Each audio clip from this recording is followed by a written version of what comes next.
በስመ አብ ወወልድ ወመንፈስ ቅዱስ አሐዱ አምላክ አሜን። ይትባረክ እግዚአብሔር አምላክ እስራኤል ወአምላክ አበዊነ ቅዱሳን። የአባቶቻችን አምላክ የይቅርታ ጌታ ቸሩ መድኃኔ ዓለም ይችን ሰዓት ይችን ዕለት ባርኮ የሰጠን ቅዱስ ስሙ የከበረ የተመሰገነ ይሁን። እንዴት ሰነበታችሁ? ክርስቶስ ተንሥአ እሙታን በአቢይ ኃይሉ ስልጣን አሰሮ ለሰይጣን አግዓዞ ለአዳም ሰላም እምይእዜሰ ኮነ ፍስሐ ወሰላም። በቸርነቱ በይቅርታው ፍስሐ፣ ሰላም፣ ተድላ፣ ደስታ፣ ፍቅርን፣ አንድነትን፣ ገነት መንግስተ ሰማያትን የሰጠን የአባቶቻችን አምላክ የከበረ የተመሰገነ ይሁን። ብርሃነ ትንሣኤውን ይግለጽልን። እድሜያችን የንስሐ ዘመናችን የፍስሐ ያደርግልን። በጎ ሆኖልና ተፋቅሮን፣ ሰላሙን፣ በረከቱን፣ ክብሩን ይስጥልን። ለሀገራችንም ለወገኖቻችንም ማለቴ ነው። እንግዲህ ዛሬ ሚያዝያ 26 ቀን ነው። ሚያዝያ 26 ቀን ደገኛ በዓላት አሉ። ስንክሳር ያወሳቸው ግን በስንክሳር ያልተካተተ አንድ ነገር አለና እሱን ነው አሁን እዚህ የአገልግሎት ቤት ላይ ሁኜ ልነግራችሁ እንድንማማርበት የፈለግኩት። በጣም አጭር ደቂቃ እንዲያው የዕለት ቀለም ነውና ስንክሳርም ላይ ስላልተጻፈ የተዘለለ ታሪክ ስለሆነ ለእኛ የሚነግረን ነገር ስላለ ነው። ስለዚህ የዚህ ትምህርት ርዕስ የሚሆነው የቅዱስ ዮሐንስ ራእይ ይሆናል ማለት ነው። ግን የቅዱስ ዮሐንስ ራእይ ማለት በመጽሐፍ ቅዱስ ላይ ያለው ቅዱስ ዮሐንስ አይደለም።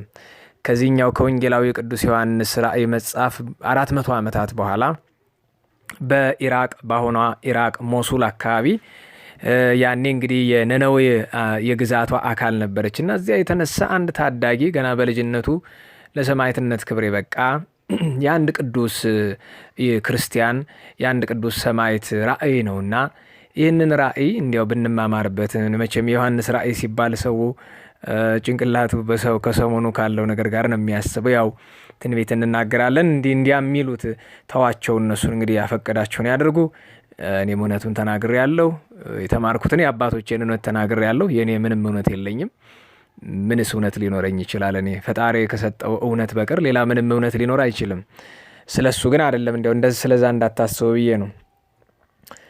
ከሁሉ አስቀድሜ ግን እንዲያው ስለ ራእይ ምንነት ጥቂት ነገር ልንገራችሁ። ራእይ ምንድን ነው? ህልም ምንድን ነው? ቅዠት ምንድን ነው የምትለውን ነገር ጥቆማ ብሰጥ ጥሩ ነው። ምክንያቱም በዚህ ዘመን ህልመኛው ብዙ፣ ባለ ራእዩ ብዙ፣ ተገለጠልኝ የሚለው በጣም ብዙ ነው። እንግዲህ ያለንበት ዘመን መጨረሻው ዘመን እንደመሆኑ መጠን ይሄ ሊሆን ግድ ነው።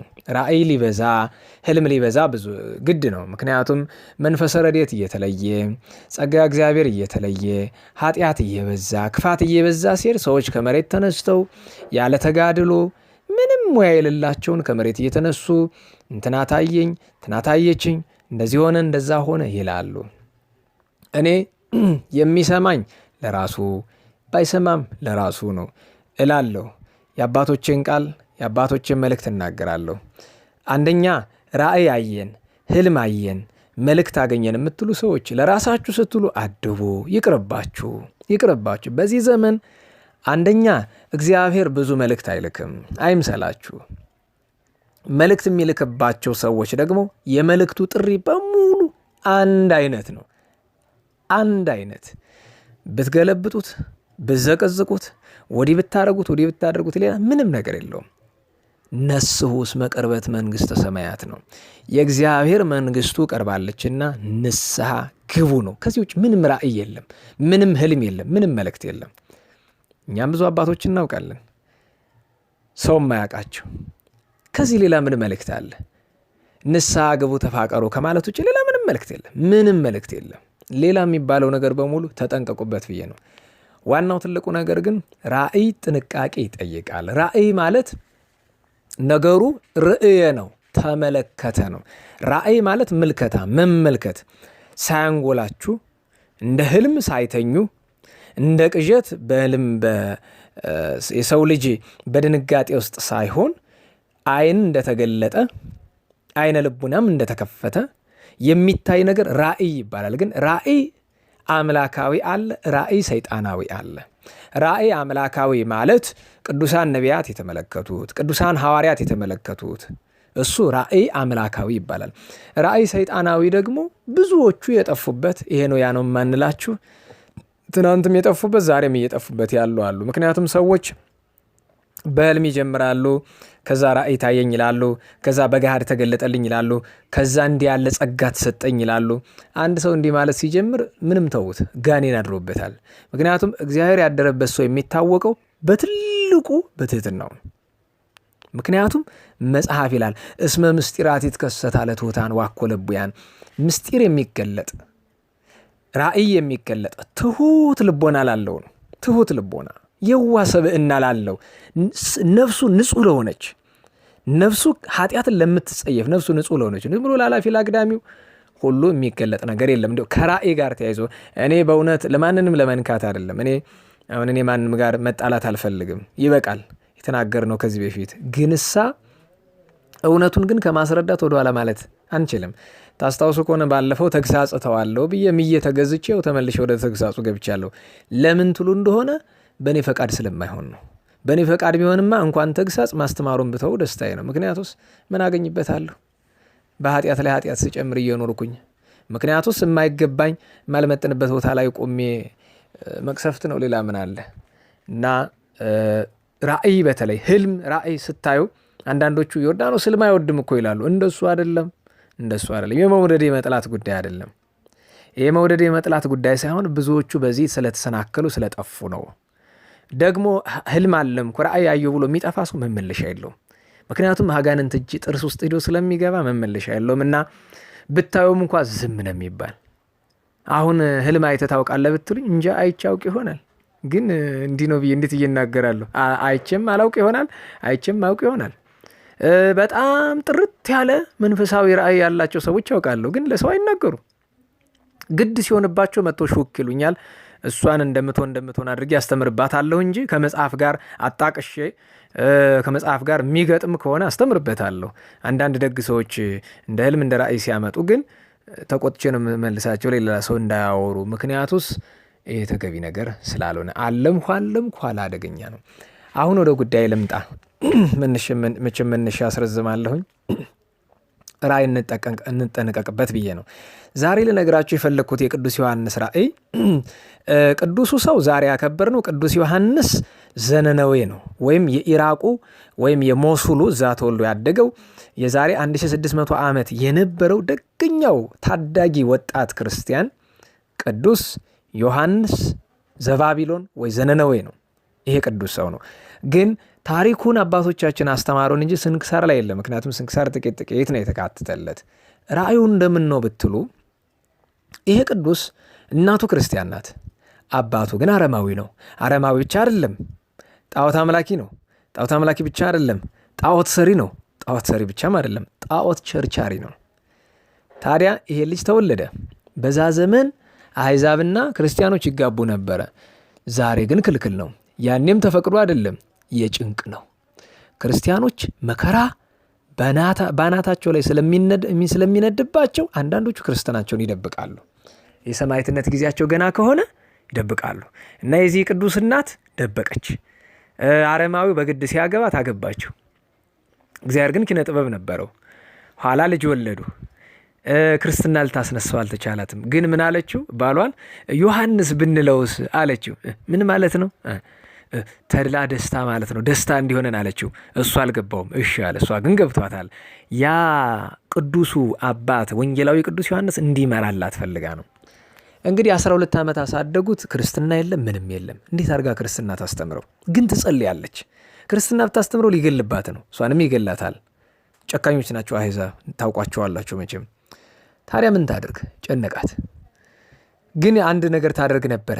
ጠዋት ማታ በእንባ ትጸልያለች። ስለሱ ጌታ ሆይ ምራልኝ ልጄን እያለች ትጸልያለች። ትለምናለች፣ ትጸልያለች። ኋላ እግዚአብሔር ልመናዋን ሰማ። የልመናዋ መሰማት መገለጫ ምንድን ነው? ልጁ ዝም ብሎ በመንፈስ ቅዱስ ምሪት ጣዖቱን ተጸየፈው። ነፍስ ሲያውቅ 12 ዓመት ሲሆነው አባቱ ጣዖት ሲያመልክ ግን ስህተት ነው አይለውም፣ ምክንያቱም አያውቀውም። ግን ሰውነቱ ትጸየፈዋለች። ኋላ አባትየው ምን ያደርጋል? ጣዖት ይጠርብና ሂድ ሽጥ፣ እንደ አባታችን አብርሃም ሂድ ሽጥ ይለዋል። ገበያ ይዞ መውጣት፣ ኋላ መሸጥ፣ ገንዘብ ማምጣት። ግን አይሰግድለት፣ አያከብሮ። ዝም ብሎ እንጨት አይደል፣ ዝም ብሎ ተራ እንጨት ይወስዳል፣ ይሸጣል። እንዲህ እያደረገ ኖረ። ታዲያ አንድ ቀን ልጄ አለው አባትየው። አቤት። ናስቲ የኔን ሀብት የኔን ቅርስ ውረስ፣ ጣዖት ጥረብ፣ ለጣዖት ስገድ ብሎ ይዞት ወደ ጣዖት ቤት ሄደ። ታዲያ ጣዖት ቤቱ ከተማ አይደለም፣ ጭው ያለ በረሃ ውስጥ ነው ያለው። ይዞት ሄደ። እዚያ ናግባ አለው። አባቴ አልገባም አለው። ተጸየፈው። ሰውነቱ መንፈስ እግዚአብሔር የእናቱ ጸሎት እየረዳው ተጸየፈው። አልገባም አለው። ቢያረገው ቢሰራው ምን ሆነናል? እንጃ አባቴ፣ እኔ ተወኝ፣ እዚህ እበር ልቆየ፣ አንተ ለጣዖቱ ሰውተህና አለው። አባትየው ከማስገድደው ብሎ ገባ። በዚያች ሰዓት በጣም ዋዕየ ፀሐይ ነበርና የፀሐይ ቃጠሎ ነበርና በረሃ ነውና እንቅልፍ አለውና ተኛ። ራእዩ ማለት ይሄ ነው እንግዲህ። ይህ ሕፃን ክርስቲያን አይደለም፣ ገና ነው። እናቱ ግን ክርስቲያን ናት። ይህ ሕፃን በራእዩ ሲኦልን ተመለከተ። በሲኦል ውስጥ ሊቃነ አጋንንት፣ ሰራዊት አጋንንት ተሰልፈዋል። ነፍሳት ኃጥአን ያንገረግራሉ በዚያ። ታዲያ በዙፋኑ ላይ የተቀመጠው ሊቀ አጋንንት ዲያብሎስ ተወራጆች አሉት 4። በነገራችሁ ላይ ሰይጣን ክፉ አይደል?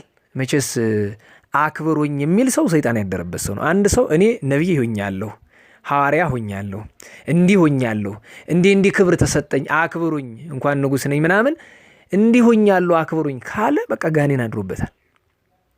ምንም ወደ ግራ የለው፣ ወደ ቀኝ የለው፣ ምርመራ የለው፣ ሀተታ የለው፣ ጋኔን አድሮበታል። ከዛ ሰው ራቁ። መራቅ ነው። ሰው አትከተሉ፣ ሰው አትከተሉ፣ ሰው አትከተሉ። እኔ ውርድ ከራሴ ኋላ ውርደት ከእናንተ። ሰው አትከተሉ። ሰው መከተል ነውር ነው። እግዚአብሔርን መከተል፣ ቅዱሳንን መከተል የሥጋ ለባሽ ሸንበቆ ነው። መሰበሩ አይደለም፣ ኋላ ይወጋችኋል። ደግሞ ተሰብሮም አይቀርም። ኋላ እዚያ ያ ሰይጣን ክፉ ነው። የክፋቱ መገለጫ አምላክ ነኝ አምልኩኝ ይላል፣ አክብሩኝ። ታዲያ ምን ያደርጋል? ሥላሴን 40ቱ እንስሳ ኪሩቤል አይደል ይሸከሟቸው። እሱ ደግሞ 4 ሊቃነ አጋንንትን የአጋንንት አለቆችን መርጦ ዙፋን አሰርቶ ተሸክማችሁኝ ዙሩ ይላል። እና እነዚያ እንደውም 4ቱ አንዱ ብሪያል ይሉታል፣ የሲኦል ጠባቂ ነውና እነሱን ሊቃነ አጋንንትን በግራ በቀኝ ጋሻ ጃግሬ አድርጎ በቃ ንጉሥ መስሎ፣ ውሸታም ነው መቼም ባያምርበትም ነኝ ይላል። ኋላ ዙፋኑ ላይ ተቀምጦ አለ እና ይመለከታል። በራእይ ነው የሚመለከት እንግዲህ እና የላካቸውን አጋንንት ይተሳሰባቸዋል። ልክ ጌታችን በማቴዎስ ወንጌል ምዕራፍ 25 ላይ እንዳለው ማለት ነው። 5 መክሊት የሰጠው አለ፣ 2 የሰጠው አለ፣ 1 የሰጠው አለ። ኋላ መጥቶ ምን ሰራችሁበት ብሎ እንደተመራመራቸው ይመራመራቸዋል። ሊቀ አጋንንት ዲያብሎስ ሰራዊት አጋንንቱን የላካቸውን ይመራመራቸዋል። እና 4 ናቸው። በተራ በተራ ይገባሉ። የመጀመሪያው ይመጣል። ወዴት ነበርክ ይለዋል። እኔማ 11 ዓመት ደክሜ 11 ዓመት ሙሉ ደክሜ ጎረቤት ከጎረቤት ድንበር አጋፍቼ አጣልቼ ፍቅራቸውን አጥፍቼ አጋድያቸው መጣሁ፣ ሹመት ሽልማት ይገባኛል ብሎ ሰገደለት። ጋኔኑ ለጋኔኑ ማለት ነው። ና አለው። መጣ በጥፊ። ይሄን ሙያ ብለህ 11 ዓመት ሙሉ ሰርተህ ይሄን ሙያ ብለህ ታመጣብኛል? በሉጣልኝ፣ እሰሩት፣ ደብድቡት ብሎ አባረረው። እንግዲህ ልብ ብሎ በአጋንንት ዘንድ ጎረቤት መጣላቱ በጣም የተናቀ ነው። ምክንያቱም ጎረቤት ሰይጣን ባያጣለው ራሱም ይጣላል። የታወቀ ነው። ታውቁታላችሁ መቼም እናንተ ምንም ሳያጣላችሁ ወዳጃችሁ ጋር የፌስቡክ ጎረቤታችሁንም ትጣሉታላችሁ አይደል? እንደዚያ ነው እንግዲህ። ግባ በለዋል። ሁለተኛው መጣ። ንጉሥ ሆይ ለእኔስ ሽልማት ይገባኛል ይለው። ጋኔኑን ነው። ጋኔኑ ላለቃው ነው። ሹመት ሽልማት ይገባኛል። ስለምን ይለዋል። 22 ዓመት ደክሜ ይለዋል። ያኛው 11 ዓመት ነው የሚለው። 22 ዓመት ሁሉ ደክሜ እጅግ የሚዋደዱ ወንድምና ወንድም አጣልቼ አጋድዬ ወዲህ ፍቅራቸውን አጥፍቼ ወዲህ አጋድያቸው መጣሁ አለው። እና እስቲ ወደዚህ አለው። በጥፊ ውሰዱና ሰሩት፣ ግረፉት። የዘንድሮ ወንድምና ወንድም ደግሞ አንተ ማጣላት ምን ያስፈልጋል? ራሱ አይደል የሚጣለ ወድ ብሎ አባረረው። እሱን አስገቡት ተባለ። ሶስተኛው ገባ። አይ ንጉሥ ሆይ ለእኔስ ሹመት ሽልማት ይገባኛል ይለዋል። ጋኔኑ ለጋኔኑ ምን ስላደረግክ ይለዋል። 33 ዓመት ሙሉ ደክሜ ለ33 ዓመት የኖረ ጋብቻ፣ እንዴት ያለ የተባረከ ጋብቻ አፍርሼ ባልና ሚስት አፋትቼ መጣሁ፣ ሹመት ሽልማት ይገባኛል አለው። አየው ወደ ስቃይ አላዘዘውም። ግን ስራህስ ባልከፋ ነበረ። ግን ባልና ሚስት አንተ ባታጣላቸውም ይጣላሉ፣ በሎዲ ያስወጡልኝ ብሎ እሱንም አስወጣው። የመጨረሻው 4ኛው መጣ። አንተስ አለው ጌታ ያለው ይለዋል ጋኔኑን ማለት ነው። 40 ዘመን የዘጋ በዘጋ 44 ዘመን የዘጋ ነው እንጂ ምን 40 ዘመን 44 ዘመን በበረሃ ዘግቶ የኖረ ባህታዊ ነበር። ለዓለም የሚጸልይ ተጋድሎ እጹብ የሆነ ሰማያት ተከፍቶ እስከ ማየት የሚደርስ ዝጉሃዊ ባህታዊ ነበር። ይሄው 44 ዘመን ተዋግቸው ተጣልቸው ቆቡን አስጥዬ ባቱን አስጥዬ ድንግልናውን አስጥዬ ሕይወቱን አስጥዬ ከተማ አስገብቸው መጣሁ ብሎ አለው። ብድግ ብሎ አቅፎ ሳመው። አንተ ነህ የኔ ወዳጅ፣ አንተ ነህ፣ ተቀመጥ በወንበሬ ተናገር በከንፈሬ ብሎ ከጎኑ በትልቅ ዙፋን አስቀመጠው ይላሉ። ይህንን ራእይቶ ብንን ብሎ ደንግጦ ተነሳ። ኋላ አባቱ ጣዖት ጠርቦ ጨርሶ ውሰድና ሽጥ ብሎ ሲሰጠው መንገድ ላይ መልአከ እግዚአብሔር ቀጥ ብሎ ጠበቀው። የእግዚአብሔር መልአክ አንተ አለው። አቤት። ይሄ ዮሐንስ ራእይ ይባላል። የዮሐንስ ራእዩ የሰማዕቱ የቅዱስ ዮሐንስ ራእይ 2 ነው። አንደኛው ይሄ ተኝቶ ያየው ነው፣ እንደ ህልም ያለ ነገር ነው። ሁለተኛው ግን መልአከ እግዚአብሔር በገሃድ መጣ። አንተ አለው፣ ቅድም ያየኸውን ነገር የገለጥኩልህ እኔ ነኝ። ከዛ ካየኸው እንዳትገባ፣ ከነዛ ካየሃቸው አጋንንት ወገን እንዳትሆን አሁን በክርስቶስ ማመን አለብህ። ይሄ የያዝከው እንጨት ተራ እንጨት ነው፣ ሰይጣን ያደረበት እንጨት ነው፣ ወዲያ ጣለው ብሎ አስጣለው። ሂድና ለአባት ነገሩ ይህን እውነት አለው። ተመልሶ ሄደ። አባቴ ሆይ አለው። አቤት። ይሄ የምታመልከው እኮ ሰይጣን ነው ብሎ አለው። አንተ እንዴት ብትደፍር ነው ብሎ ወስዶ አሰረው። ማሰር ብቻ አይደለም፣ ሰው ሁሉ ተሰብስቦ ምከሩልኝ አለ። ተመከረ። ዮሐንስ አልሰማም አለ። እኔ እውነተኛውን አምላክ ኢየሱስ ክርስቶስን አውቄአለሁ፣ እኔ ሰይጣን አላመልክም፣ ይሄ ድንጋይ ነው አለ፣ እንጨት ነው አለ። መከሩት፣ አልሰማም። ኋላ መካሪዎቹ ወጣ ሲሉ እናት መጣች። እናቲቱ መጣች። ልጄ ሆይ አቤት፣ ደስ ብሎኛል ለዚህ ማዕረግ ስለበቃሃልኝ። በል ጽና፣ ደምህን እንድታፈስ አደራህን፣ ክርስቶስ እንዳትክድ ብላ መከራው ሄደች። በማግስቱ ሰው በተሰበሰበበት አባቱ መጥቶ ትሰግዳለህ አትሰግድም ለዚህ ጣዖት አለው። አባቴ ሆይ ይህ እኮ ድንጋይ እንጨት ነው፣ ጋኔን ያደረበት ነው፣ አልሰግድም አለው። ተበሳጭቶ እጁ ላይ መጥረቢያ ነበረ፣ እንደቆመ አንገቱን በመጥረቢያ መታው። አንገቱ ተበጥሶ ወደቀ። አካሉ ግን አልወድቃለ፣ ቆሞ ቀረ እዚያው። ለምን ቢሉ ምስጢር ነበረው። አንድም የእግዚአብሔር ካህሊነቱ ሊገለጥ፣ ምክንያቱም የሰው ልጅ እንኳን አንገቱ ተቆርጦ ራሱ በድንጋይ በብረት ከተመታ በኋላ መቆም አይችልም። ምክንያቱም የሰውነት ሚዛን ራስ ናት። አንድ ይሄ ነው የእግዚአብሔር ኪነ ጥበቡ ሊገለጥ። ሁለተኛው ግን ይሄ ቅዱስ ዮሐንስ አልተጠመቀም፣ ስለዚህ መጠመቅ አለበት። ጥምቀት ደግሞ ብዙ አይነት ነው፣ 3ቱ ግን ይገለጣሉ። የውሃ ጥምቀት አለ፣ ሁላችን በ40/80 የምንጠመቀው። የእሳት ጥምቀት አለ፣ ሰማዕታት በእሳት ተቃጥለው ሲሞቱ እሳቱ ጥምቀት ይሆንላቸዋል። የደም ጥምቀት አለ፣ አንገታቸው ሲታረድ በደማቸው ተጠምቀው ያ ጥምቀት ይሆንላቸዋል። እንደ ማየገቦ ይሆንላቸዋል፣ እንደ ደመገቦ ይሆንላቸዋል። እና እንደ ቆመ ከአንገቱ የፈሰሰው ደም ሙሉ አካሉን አጥቦት መሬት ሲንጠፈጠፍ እናቱ ተቀብላ እሷም ለበረከት ተቀባቸው። እሱም ተጠመቀ፣ አካሉም ወደቀ። ወዲያው ግን ዲያብሎስ መጥቶ በአባቱ ላይ አደረ። እርሷ ግን ወስዳ ከልጇ መቃብር ላይ አፈሩን ቀብታ፣ ኋላ ዮሐንስ በራእይ መጥቶ እንደገና አባቱን ጎኑን በጦር ወጋው። ግን አካሉ አልደማም፣ ምክንያቱም የወጋው በሱ ያደረውን ጸላኢ ነው። ወግቶ አስወጣው።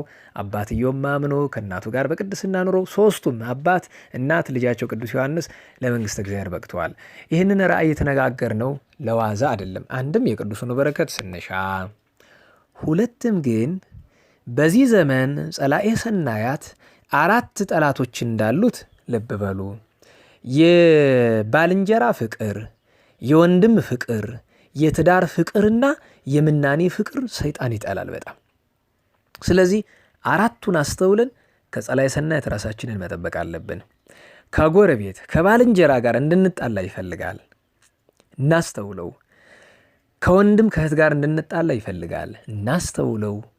በተለይ ጋብቻ ደግሞ ለማፍረስ ይወዳል። የሚገርማችሁ አባቶቻችን ሲሉ ሰምታችኋል፣ ሲተርቱ እሁድ ጋብቻ፣ ሰኞ ጥላቻ፣ ማክሰኞ ፍቺ ይላሉ አይደል? የዘንድሮ ጋብቻ እንደዛ አይደል? እሁድ ተጋብተው ሰኞ ተጣልተው ማክሰኞ ይፋታሉ። ከባድ ነው። ትዳር ጭንቅ ነው። ትዳር ከባድ ሆኗል። ያም እየመጣ ሲያለቅስ ነው የሚውል። ታዲያ ለምንድን ነው? መጀመሪያ እናስተውል። ስታገቡ የምታገቡም እንደሆነ አስተውሉ፣ መርምሩ፣ እግዚአብሔርን ጠይቁ፣ ለምኑ። ኋላ ከገቡ በኋላ ደግሞ ትዳር መውጣት የለም። ባለፈው ጉባኤ ላይ ስናገር ሰምታችሁ ይሆናል። እኒያ መሪጌታ ይህን ያህል ከምታሰቃይወት እማይፈቷት ሲባሉ አይ እሷን ፈትቼ ገሃነመ እሳት ከምገባ እሷን ብችል ይሻለኛል፣ ከገሃነመ እሳት እሷ ትሻለኛለች እንዳሉት ነው። እና የጋብቻን ክብር ማወቅ መጠንቀቅ ያስፈልጋል። የመጨረሻው ምናኔ ነው። ምናኔ መጀመሪያ ተጠንቅቀው ነው የሚገቡበት። ኋላ ደግሞ ጨነቀኝ ፈተና መጣብኝ ብሎ ነገር የለም። በተለይ ምንኩስና በተለይ ይችን መልእክት የምትሰቡ በአረቡ ዓለም አካባቢ ያላችሁ እህቶች በተለይ እናንተ በዚህ ትፈተናላችሁ። አሁን እዚህ እንኳን የማስተምርበት ቦታ እህቶች አሉ ከእናንተ ዘንድ የመጡ ልንመነኩስ ነው የሚሉ። አረ ተዉ፣ ስርዓት ያዙ፣ ተዉ፣ ይቅርባችሁ። መጀመሪያ ሌላውን ህይወት ኑርት። የለም እምቢ ብሎ አሁን የሚገርማችሁ አንዷ ናት መሰል እንጂ ሌሎች ጠፍተው ሂደዋል። አንዷ ገዳም ገብታለች አሉ።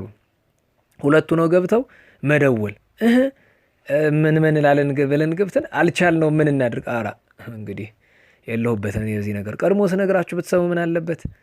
ተው ብዬ አልሰማ ብሎ እንደገና ገዳም ገብተው እና አሁን ምን ልበላችሁ? አስቸጋሪ ነው። እና ዝም ብላችሁ ሞቅ ሲላችሁ እንመንላለን አትበሉ። ይሄ ስካር ነው። ሙሉ አንዳንድ ሰው ሞቅ ሲለው እመነኩሳለሁ ይላል። በምን አቅምህ?